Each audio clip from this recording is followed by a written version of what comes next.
This week we're going to show you how to light a set and shoot the final output of a book cover.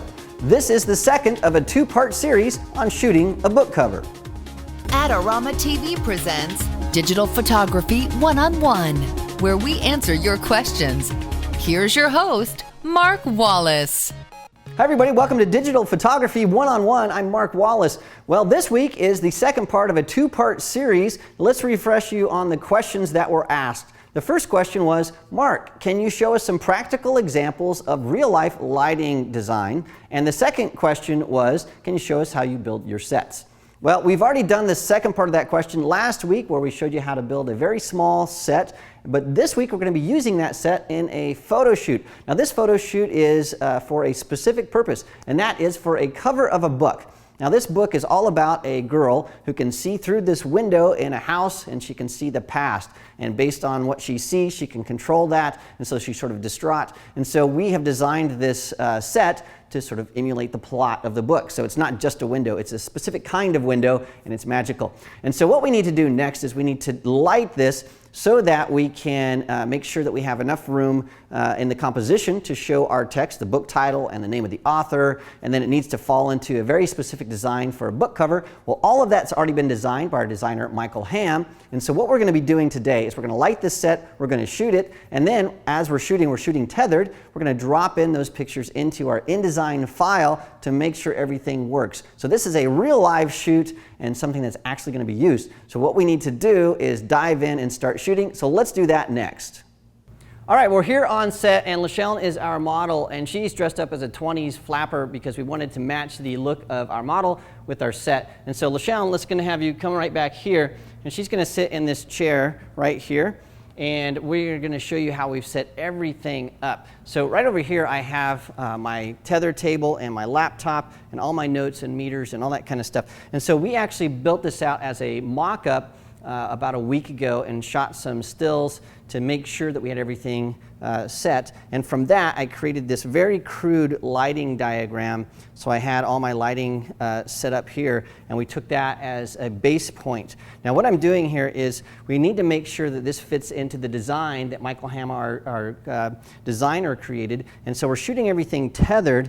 And then from this, we also have InDesign in here and the mock-up of the actual cover. So as we're shooting, we can take the photos, drop them into that design, and make sure that everything aligns so we have our text and everything perfect. So that's why we're shooting tethered. And we have everything going to an external backup drive, and then we have our Tether Pro cable here. Now we're actually using an orange cable, so when all the lights go out, it's easier to see that. And so that's why we're using that. Now we're going to shoot here. Now we have actually 3 lights to this setup. So the key light is actually shooting through the window. It's over here.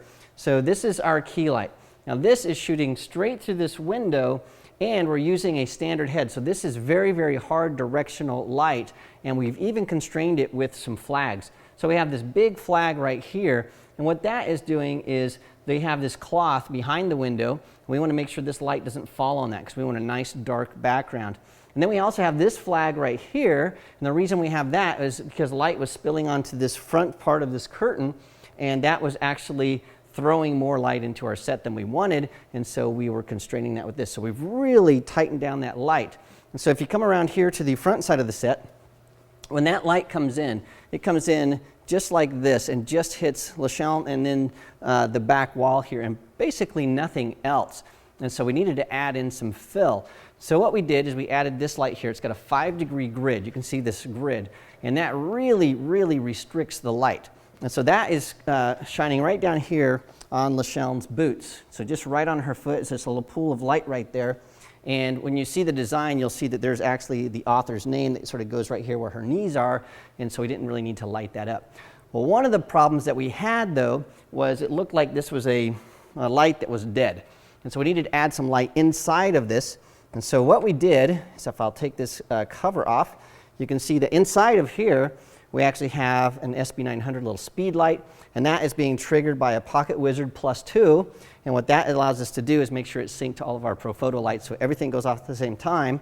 We also added an amber gel to that, so it makes this look more like a tungsten light and gives us this sort of amber color cast, which we really want to match our design that our designer created. So we have that. That's going to add a spill of light here. It's going to light up the back of LaChelne, but we still needed more light because there's no light on this lamp, and so that really fell into darkness. And so what we did is we added a sort of a crazy hair light slash fill light. And so we have this reflector right here. And this reflector right here, there's no light hitting this from our key light, because remember that key light is coming over here. This light really isn't bright enough to do anything. And so what we did is we added this wacky light way up in the air, and that has a snoot on it. So let's walk behind this set and I can show you exactly how we've done that. Now this is on a Matthews triple riser. This is a Baby Junior triple riser, a really tall stand with the snoot on that. And so we've directed that light to hit the reflector right over here. So that light comes from behind the set, it hits this reflector. We've angled this up so it just hits the top part of this set, because we want just this lamp and we want some of this to sort of fall into darkness. So this is hitting that. The other thing that's awesome about this light is we have just enough spill to hit the top of LaChelne's head, and that gives us a nice sheen on her hair. So all of those lights took us quite a while to dial in, and so we did that over about an hour's time, where we just dialed everything in. We also metered everything to make sure the light relationships were perfect. And now that we have that done, we're ready to shoot. So let's do that next.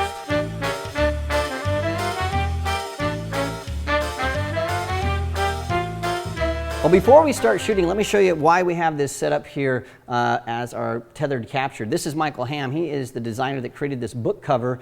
And so what he is responsible for doing is looking at the shots that are coming in Lightroom as we're shooting, and then we'll be dropping those into his design and InDesign, and then he can make sure that everything is lined up, and if we need to add pools of light or subtract things, he can be telling me what to do. So let me show you what we've done here on the computer. We have our camera tethered, and so it's coming in to Lightroom, and so we can look at everything and compare exactly what's going on. And then what I can do is I can actually go over to InDesign, and then InDesign there's this blank space right here, and then I can just go into my Finder and pull in the last JPEG image. Now when Michael gets this, eventually he's going to go from the RAW file, which is a much higher resolution, but for now, just for comping, we'll take in the JPEG file. That plops right in there. Then we can sort of hold this down and move it around up and down to make sure that it fits inside his design, and then we can actually hit a shortcut key to see this in high resolution. Now this is the entire book wrap, and so it comes in and we can see if this is actually working, if the colors are coming in correctly, and it looks pretty darn good. So now that we know how this is working, we'll start shooting, we'll get some different options, and then Michael will be giving me some guidance as we're going through this, and this is going to be a spectacular book cover. All right, before I start shooting, I want to show you what each one of these lights do. So I'm going to shoot a photo with just the key light, and then just the fill, and just the hair, and etc. So you can see all of these lights individually, and then we'll put them all together and start shooting.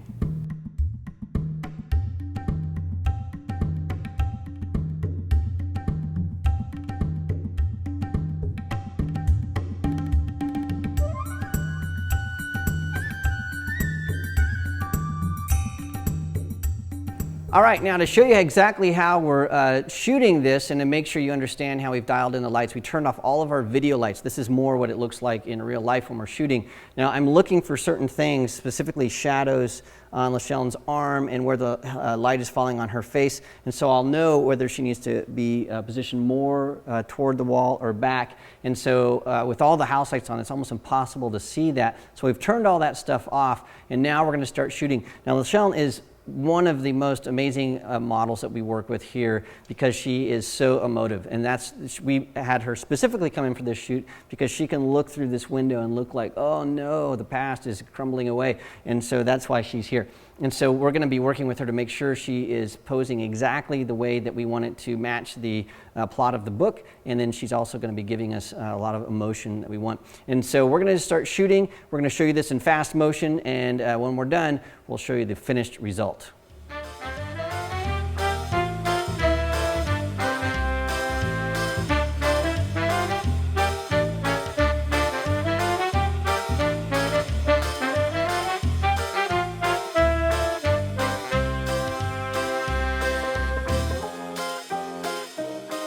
All right, we're done shooting, but the next thing we need to do is print a proof to make sure everything is working out right. Now, one of the things I love about my Tether Tools table is I can go from shooting, I'm going to roll right over here, and now I'm ready to plug into my printer and start making those proofs. So I'll do that right now. I'm going to unplug this little drive right there. Plug this in. I've got a power outlet over here so we can make sure this is all powered up. But now I'm going to print out our proof on our Epson printer here. We're going to trim it up using this Dale roto trimmer here, and then we're going to make sure that wrap works. And then once that's done, we'll show you our mock-up, and if it looks good, then we can tell LaShawn that she's done for the day. We can send everybody home, and we have our mock-up. We'll throw that over to the art department. They're going to tweak it, make sure it's all photoshopped and perfect, and then that book cover will be ready for our customer. All right, well, we got our proof here, and we're comparing it. So Michael and I are looking at the proof compared to the InDesign document, and we've noticed some things that need to be tweaked a little bit with the bleed in the slug here and some other things. But this gives us a really good starting point. And so what we'll do next is we'll fold this, and then we'll wrap it around a book, and we'll have a proof of concept.